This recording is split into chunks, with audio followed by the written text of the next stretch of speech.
Welcome to the Hire Truckers Podcast, where we interview experts in driver recruiting. We provide industry insights, marketing trends, and motivation to help you level up your recruiting game. Welcome to the Hire Truckers Podcast. I'm your host, Aaron Craddock, and I'm super excited today. We have Jason Douglas on. Welcome, Jason. Hey, Aaron. How you doing? Doing great. And so Jason is the father of four and lives in Ogden, Utah, as you can see by his hat if you're watching this on on YouTube.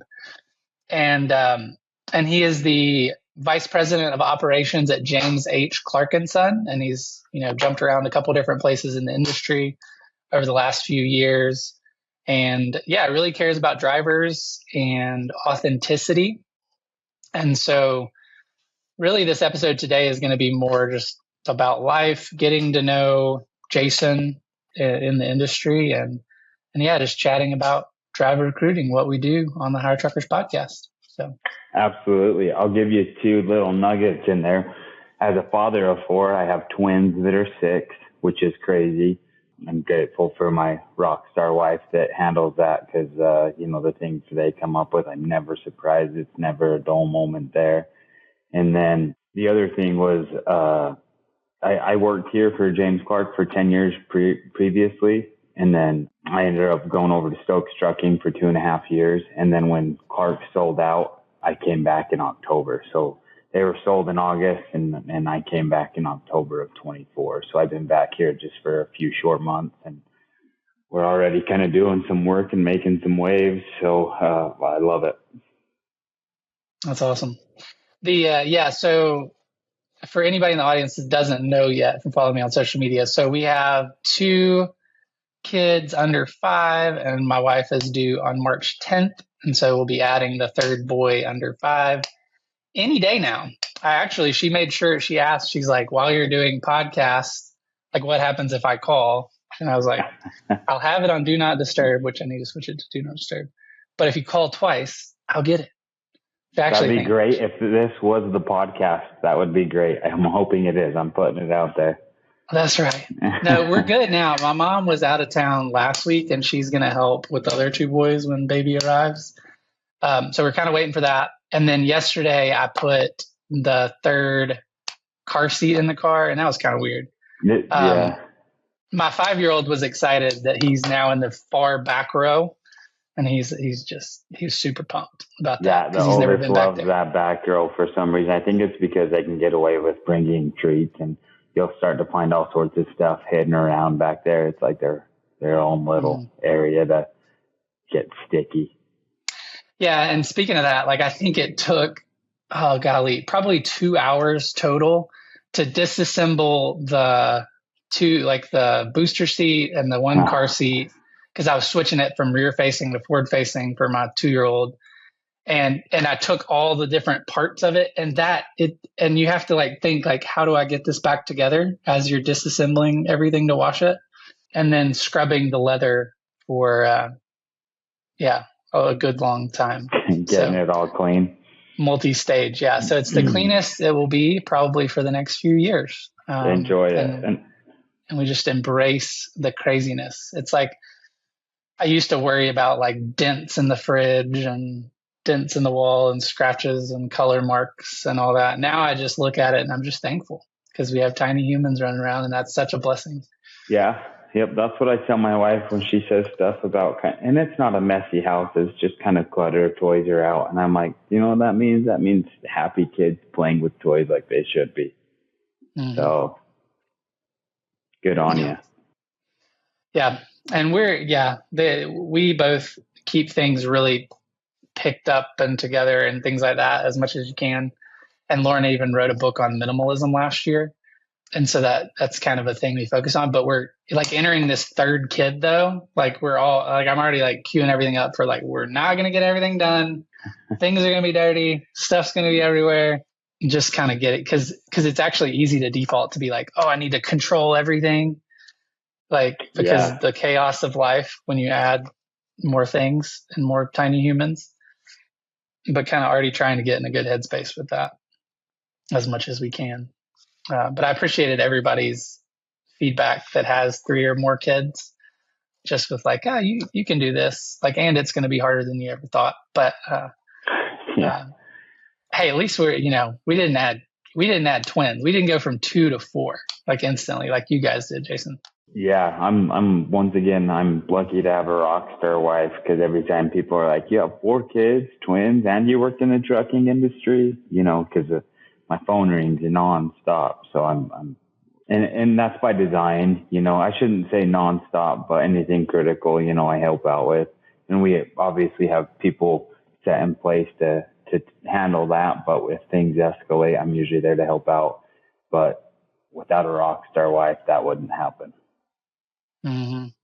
Yeah, trucking clicks and hire truckers would not even exist if I did not have a rock star wife. 100%.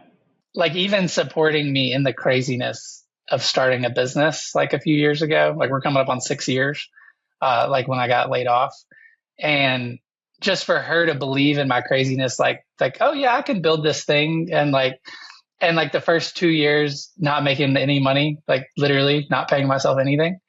And just her being like, oh yeah, you got this.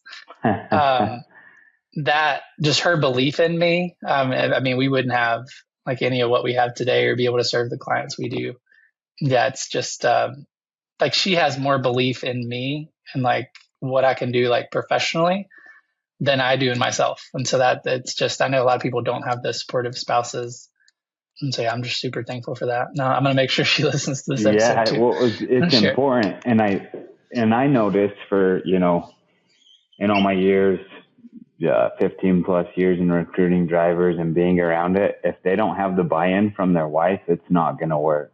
I usually, if I hire from the area, which I try to mostly within a driving distance, I like to meet the driver before we hire them. And if their wife comes with them and they're nitpicking and to an extent, whatever is okay, I get it. Asking questions, the insurance questions, stuff drivers aren't going to ask, their husbands aren't. Totally get it. Happy to deal with them that way. But if they're like, is he going to be back on a Tuesday every Tuesday? Like, I'm like, oh, this is not going to work. I can just tell right now. If the spouses aren't behind it, there's so many amazing spouses out there that support their husbands, or vice versa, husbands that support their wives that drive, that just get it done. And without that support, it doesn't happen. Mm-hmm. Yep. So switching gears a little bit. So one of the things that just I noticed on social media, like we both kind of relate to each other's content. And the thing I've noticed about like Tracy Rushing and Brad Hackett and yourself, like, is just you guys spread positivity. And I kind of gravitate towards people that are encouraging others, supporting others, like Jeremy Raymer, like is another one you mentioned.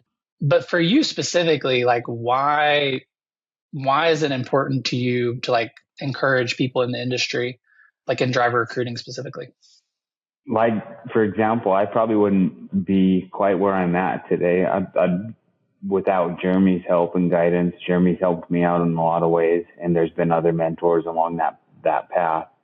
And if I can help somebody out, I always offer it. Give me a call, give me a text, and it's genuine. Sometimes people just think it's just something that you say, but I mean it really genuine. Anyone that's reached out to me or talked to me in the past, we can't have enough friends, and I'm nobody's competition in this industry. I don't care if they work down the road. We can work as friends.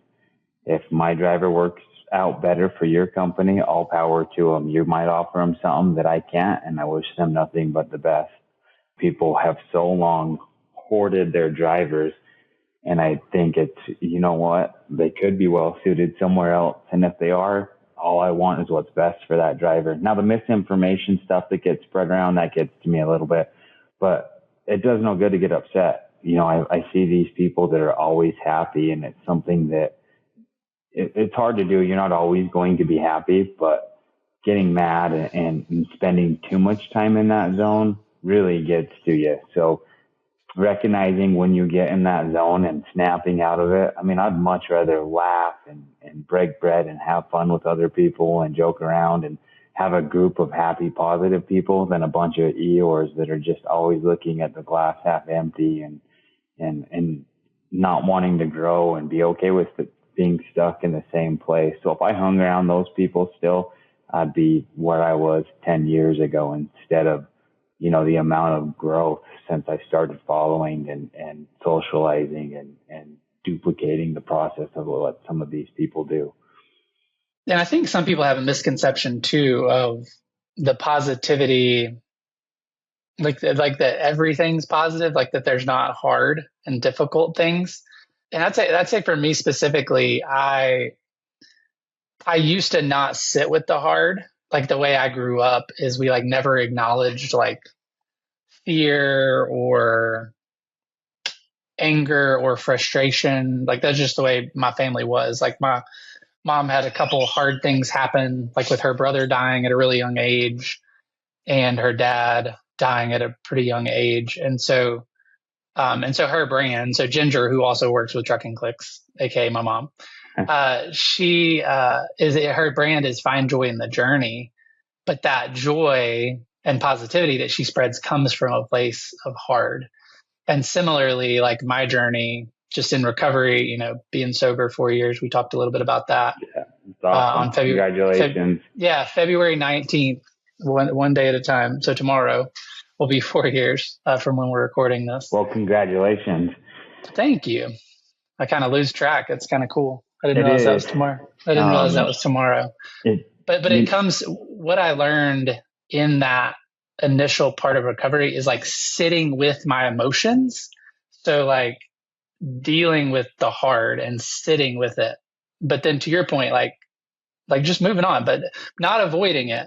Like, cause I got honestly kind of run towards it and then it passes and it eases. And so like, I'm sad throughout the day. I'm frustrated. People might not see that side because I don't present that on social media. But the reason I have the joy, like, is because of some of the hard and because I have an appreciation. Like, even what we're talking about, I didn't know I would have my kids because of the hard past that I've had, like, and have the good times that we have today. And it's because of like the hard things that I appreciate, the dents on the fridge and the coloring on the walls, because we're not guaranteed that just but things that we're not, and life comes so fast. So some of those things, we as a management team here, if we let a driver go for a safety reason or an office employee, we get together and making this switch to Syracuse. We've had some attrition from that, or some decisions that had to be made, and some other things. We brought it up multiple times that we never want that to be easy. We want to sit there in anguish and sit in it and just sit there for 45 minutes. When we did it last time, we just sat there quiet for a minute and just, next thing we knew, it was a half hour. We hadn't said anything and we were all just taking it in, not wanting to do it. It has to happen for growth, unfortunately, sometimes, and getting right people in right seats, and for safety as a trucking company, you have to be swift to make those decisions. But it doesn't mean it's not heavy. I went yesterday to go pick up a driver that was in that accident, no fault of his own. I won't say too much about it yet because it's still under investigation, but it was in that tunnel in Wyoming, and he was stuck in the middle of there. And he was a hero. Our truck wasn't touched. He had saved some people's lives by guiding people out of the tunnel and parking his truck so that he could help lead cars with families through, and standing out there. We see it all on the camera. But he saw some things, he saw some of the fatalities that happened in there, and it's heavy. It's talking back to him. And I'm super happy that we offer counseling and an EAP program for post-accident, because it's needed. It's very, mental health is something that has only gotten more popular. I hope employers get more popular with it. I know with employees, it's gotten more popular. More employers need to get on board. If you guys watching don't have an EAP program to help your employees out, even if it's something at home, if I've noticed the driver's miles are down, I've reached out and it's saying they're having a hard time because of XYZ. Call this number. Let's get something set up. And, I've had them come back. Thank you so much. Instead of firing them or saying it's a performance issue, really letting them be human and work stuff out. It's so much better. Sometimes it doesn't always work out, but we can try. The fact that we know we tried and did more than we could have, just something that means a lot to me. So I'm very grateful that we have that EAP program, and already what I've seen it do for multiple post-accident therapy. Mm-hmm.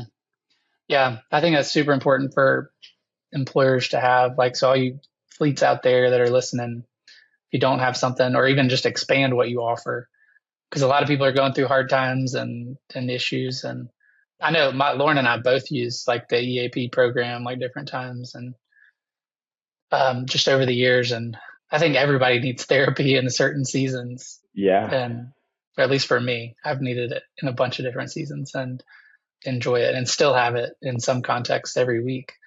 So, yeah.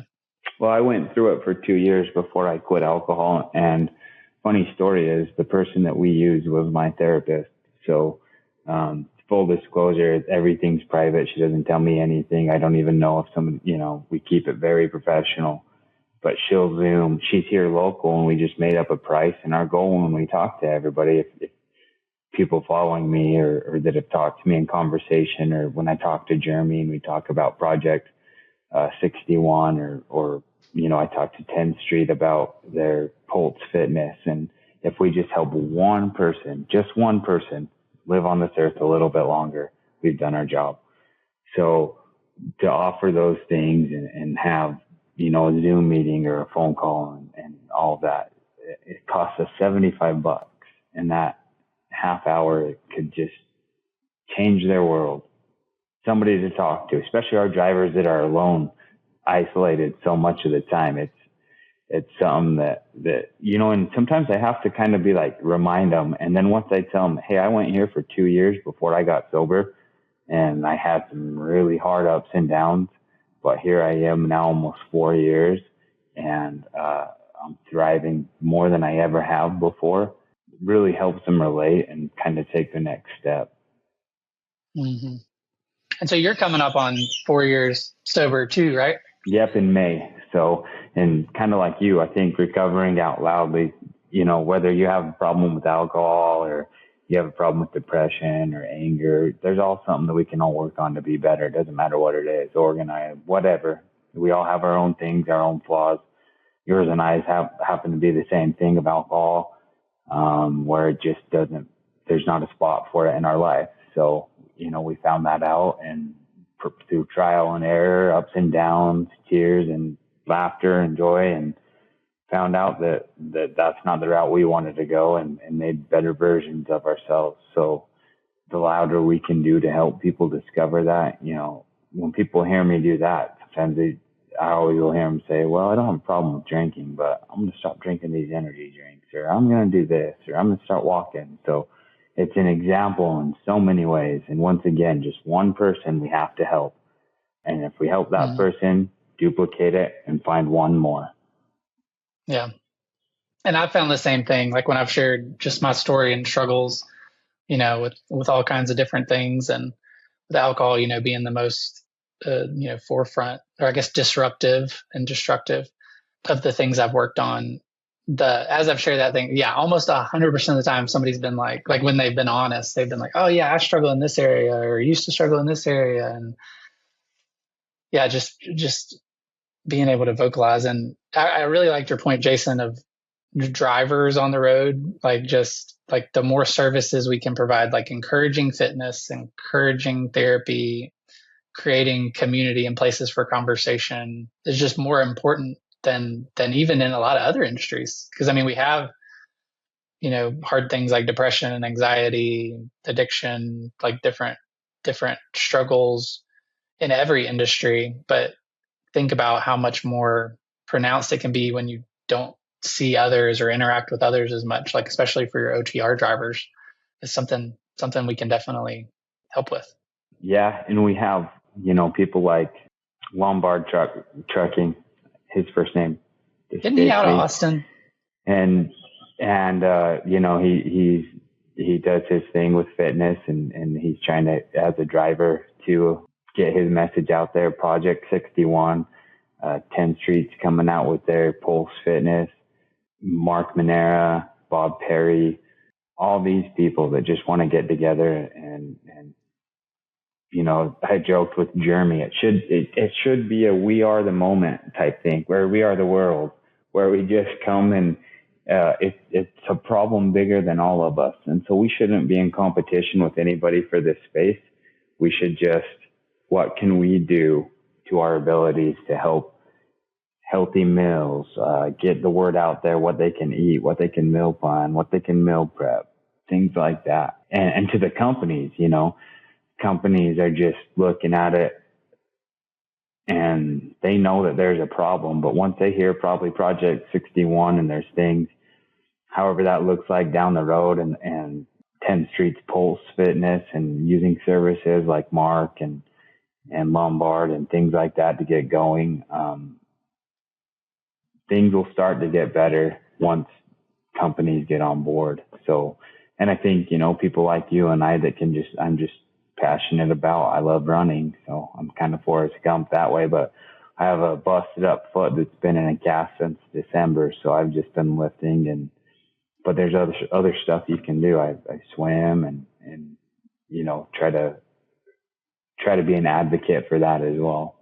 Cause that leads to, that was my outlet. Fitness turned into, marathon running came right from when I stopped drinking. So I wake up at 3 every morning and I go running, and, it's my outlet. Right now I just go to the gym because it's not packed, but I keep that same like I go to bed by 8, wake up at 3. That's my schedule. That keeps me on pace and a whole hell of a lot happier. Mm-hmm. Yeah. Similarly, like when I was drinking and living an unhealthy lifestyle, I was about 100 pounds heavier than I am right now. Good for you. And I mean, that was only 5 years ago. I mean, I think right now, like today, I'm probably 85 pounds lower than that. But yeah, just big difference. I mean, just changing all the different habits. And yeah, exercise can be like a healthy addiction, like to channel and do consistently. And yeah, it's something really important to me. I don't enjoy running long distances though, but I do enjoy, running 2 or 3 miles or doing weights and hiking. Like I did an 1.5-hour hike with my 5-year-old yesterday. So that's amazing. And I think, people say I can't do it. Like, you can do something. You can do some curls with 5-pound weights. You can walk in motion. You can move your arms around. You can get outside. You don't have to be a CrossFitter climbing up a flaming rope to exercise. You don't have to do any of that crazy stuff. You can just somebody, there's this lady that's been there for my gym the last 4 years. I see her every morning about 3:45. She comes in and she's still a bigger lady. I talk to her all the time. She's about 60 years old. And she always has her video set up on a box, and she's always got her 2.5-pound weights. And she's not doing much, but she's there at 3:45 every morning, and she's moving her body. And that's something that's something that all of us could use. Now let's take a minute to thank today's sponsor. Do you hire truck drivers in hard-to-fill areas, or do you need help creating efficiency in your recruiting department? You're not alone. With 50-plus years experience, Trucking Clicks specializes in data-driven strategies, industry-leading customer experience, and custom solutions that'll get you to your goal. Trucking Clicks is your go-to place for high-quality, direct leads at scale. Visit truckingclicks.com or call 512-982-0816 today. One of the things you said that's important to you, like, is culture, and that's something you really focus on with your teams. You want to kind of elaborate a little bit on that? Why is culture important, and what do you do to foster culture at Stokes? So I'm at Clark's again, but at Clark's.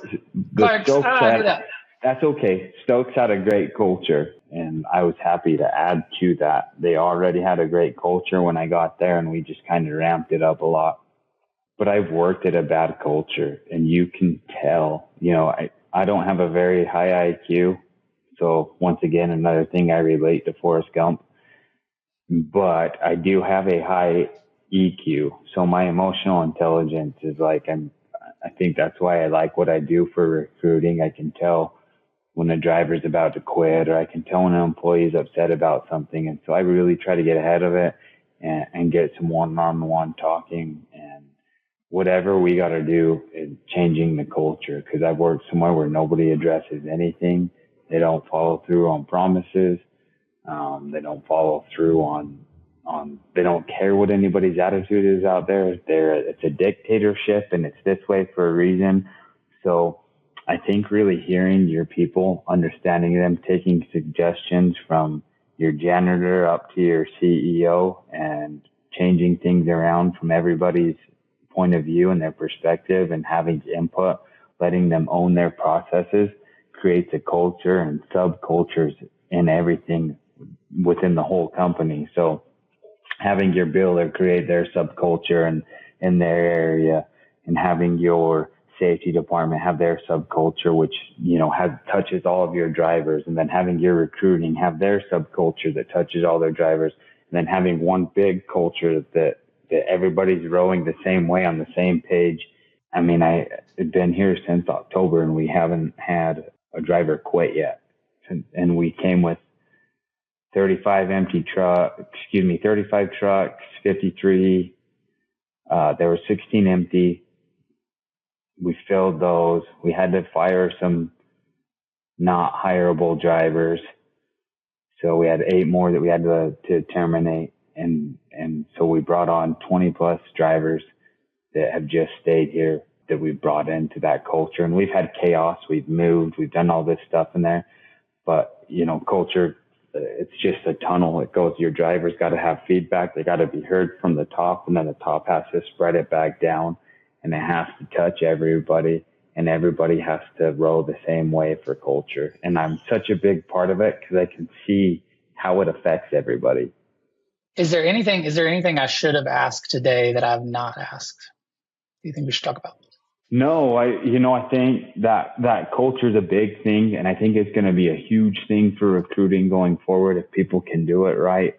It's harder for some of these larger carriers because they have so many more moving pieces. And so I don't fault them for it, because there's excellent people that work at these larger carriers.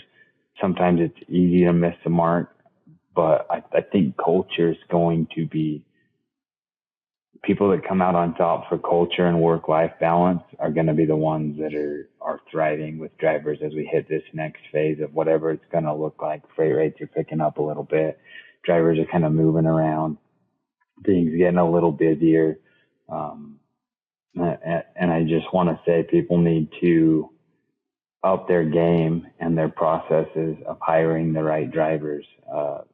There's a big difference between butts and seats and the right driver. So find out what drivers work for your company and fit your culture, and don't be afraid to tell somebody no. The best recruiters will tell somebody no. If you look at their retention rates, that's what I look at. So you always hear me say good retention comes from great recruiting. And I preach that all the way through. You have to make sure it works on both sides for it to happen. That's gold right there. Like, good retention comes from great recruiting. Yeah. And I've seen it happen. I've had single digit retention numbers for both places over the last year and a half or so, 2 years. And I see it, you're going to lose people to attrition, and sometimes it's going to happen. This is a tough job. People are going to quit because their mom gets sick. People are going to quit because their wife just got a big raise. People are going to quit because they mentally just can't do it in the truck, whatever it may be. Attrition in this industry is going to happen no matter what, but there's an overall picture where you can find a plateau where you can just kind of hit and stay there. That's good. Cool. Well, thank you so much, Jason, for your time today. And just enjoyed chatting and letting the world get to know you a little bit better, the recruiting world. And I just appreciate your sharing just positivity and pouring into people and looking out for drivers in our industry, supporting like health and all these different initiatives. I think you said you were on the board of Project 61. Mm-hmm. And just appreciate all you're doing for drivers and just honestly for our industry and just kind of the culture of the industry as a whole, just spreading positivity. And one thing I really appreciate specifically is the like you're saying, like we're not competitors. It's not like I'm fighting for these drivers and have to hold on to them. Like I look at just the whole landscape. Like I'm in recruitment marketing, and there's other players and vendors in that space. But again, I don't look at it either like oh, we're all taking like no, like this industry is massive and growing, and we can all encourage and support one another. And so I just appreciate how you do that for other directors of recruiting and just for the industry as a whole. Yeah, I want to be their friend. Sometimes people are always scared to share their secrets, or there's not a secret sauce. If someone tells you there's a secret sauce to recruiting, they're lying. We all have the same job boards. It's the same stuff that's out there for recruiting. It really boils down to how you onboard and treat and take care of your drivers and that culture. If you nail that culture, that's what nails it all down and puts it all together. You have to have pay decent and benefits, and there's other things like that. But without that culture, we all see the same drivers. We all know each other's drivers in town. We see them all churning from company to company. So it's like that we don't need to be in competition for those same drivers. We just need to make sure they land at the right spot and stay there, because there's different cultures where people thrive.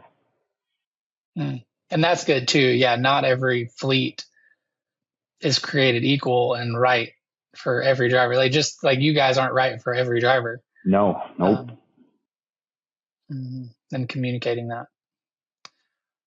All right, Jason. Well, I really appreciate your time. Hope you have a good rest of your week. Absolutely, man. Thanks for having me. Thank you for joining us today. Our goal with the Hire Truckers podcast is to provide industry insights, marketing trends, and motivation to level up your recruiting game. If we added value, take a few seconds to share this with your network. Have a great week.